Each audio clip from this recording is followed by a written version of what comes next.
जय जिनेंद्र दोस्तों, जैन पाठशाला में आपका स्वागत है। तो आज मैं आपको कैलेंडर के बारे में बताना चाहूंगी। जैसे भारत में कौन कौन से कैलेंडर लागू होते हैं और उसके अलावा पंचांग, जैसे 5 चीजों के मिश्रण को पंचांग कहते हैं। अगर आप एक हिंदू का कैलेंडर देखोगे तो 5 चीजें रहती है, जैसे नक्षत्र, तिथि, कौन सा महीना है, वार है, इन सब चीजों के मिश्रण को हम पंचांग कहते हैं। तो जनरली बहुत से यंगस्टर्स को, नई नवेली दुल्हनों को देखना नहीं आता है कैलेंडर। जैसे प्रतिपदा, द्वितीया, तृतीया, ये सब क्या है, शुक्ल पक्ष, कृष्ण पक्ष, इन सब में मैं फोकस करना चाहूंगी।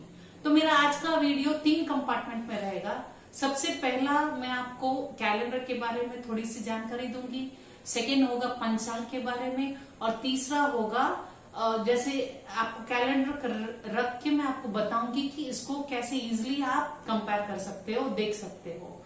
तो मैं इंग्लिश कैलेंडर और हिंदू का, अपन जो हिंदी कैलेंडर है, उन दोनों का सिमिलरिटी क्या क्या है, मैं वो आपको आज थोड़ा सा बताना चाहूंगी।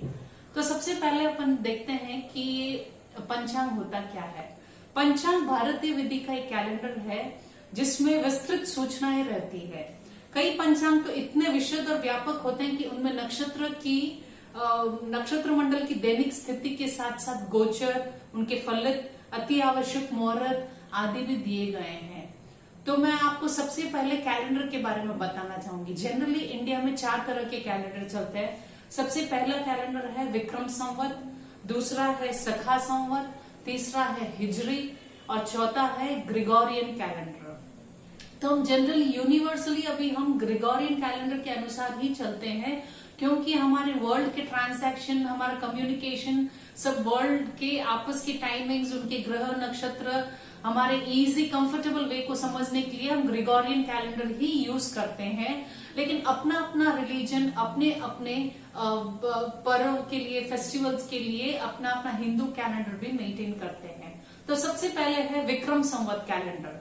ये क्या है? विक्रम संवत कैलेंडर हमसे 57 इयर्स आगे चलता है, 57.6 इयर्स लगभग आगे चलता है।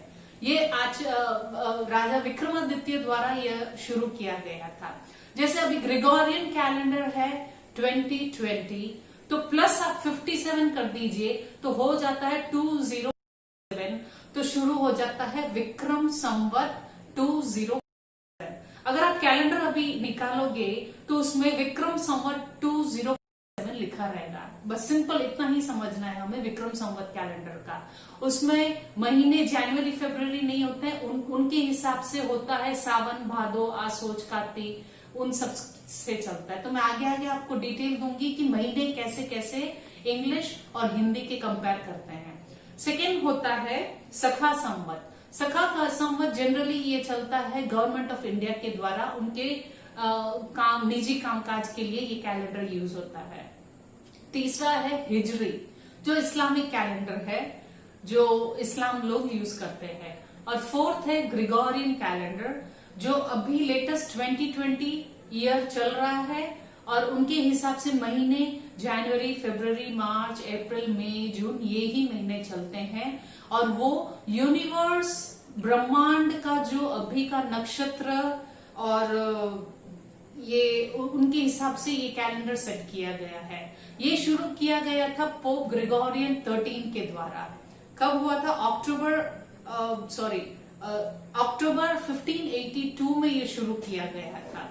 और सबसे फोर्थ कैलेंडर चलता है जैन का कैलेंडर, उसे वीर निर्वाण कैलेंडर कहते हैं, जो हमसे 527 इयर्स आगे चलता है।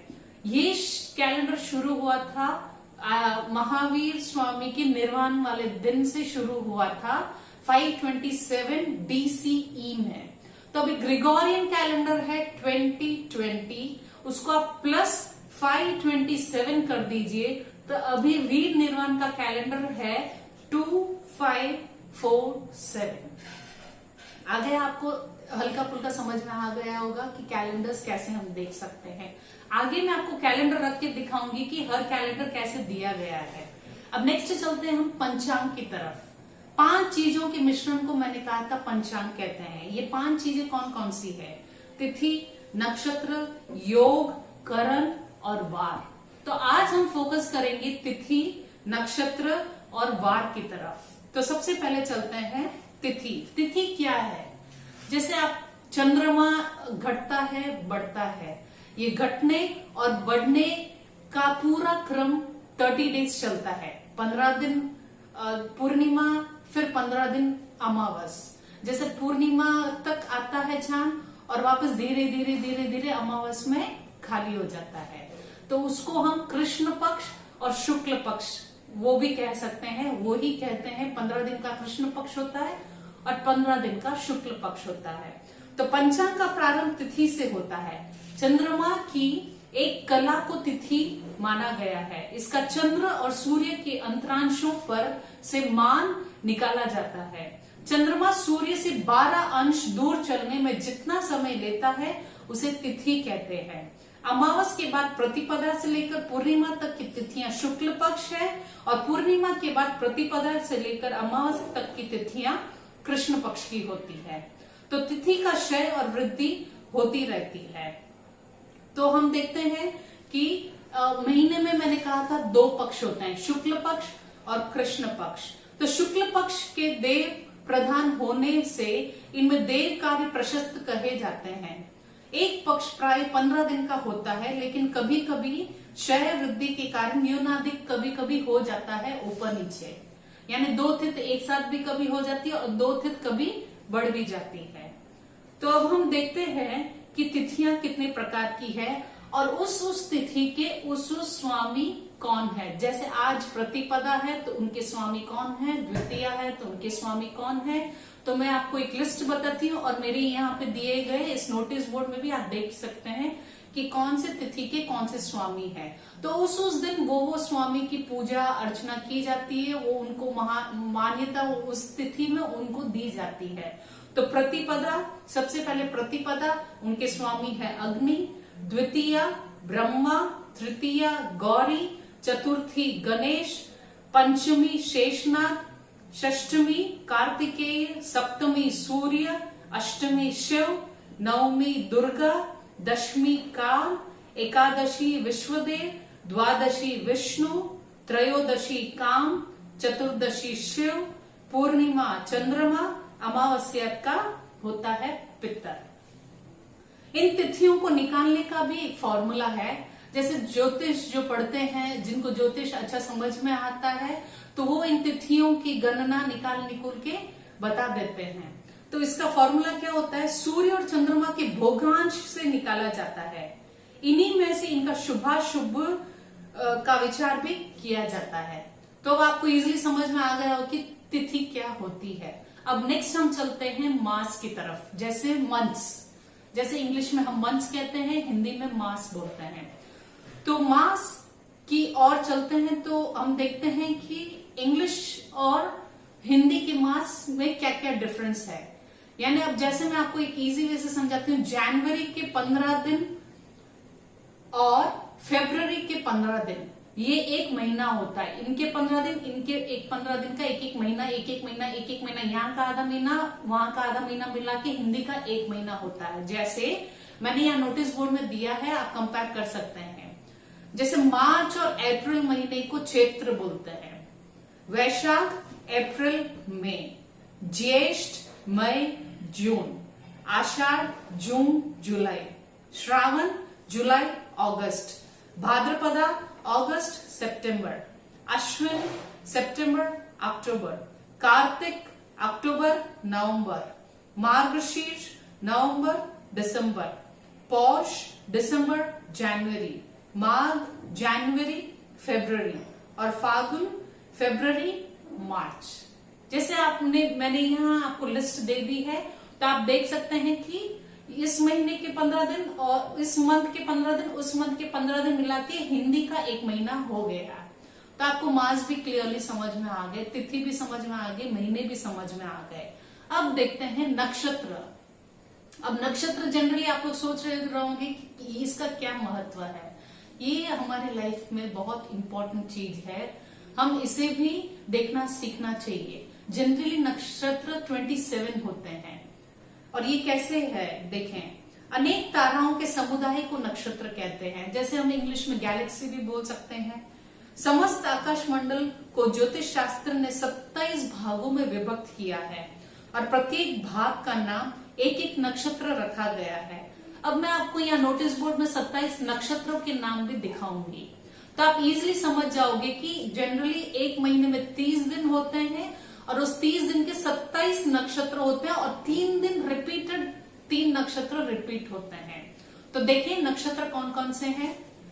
अश्विनी, भरणी, कार्तिका, रोहिणी, मृगशिरा, आद्रा, पुनर्वसु, पुष्य, अश्लेषा, मघा, पूर्व फाल्गुनी, उत्तरा फाल्गुनी, हस्त, चित्रा, स्वाति, विशाखा, अनुराधा, ज्येष्ठा, मूला, पूर्वाषाढ़ा, उत्तराषाढ़ा, श्रवण, धनिष्ठा, शतभिषा, पूर्व भाद्रपदा, उत्तर भाद्रपदा और रेवती।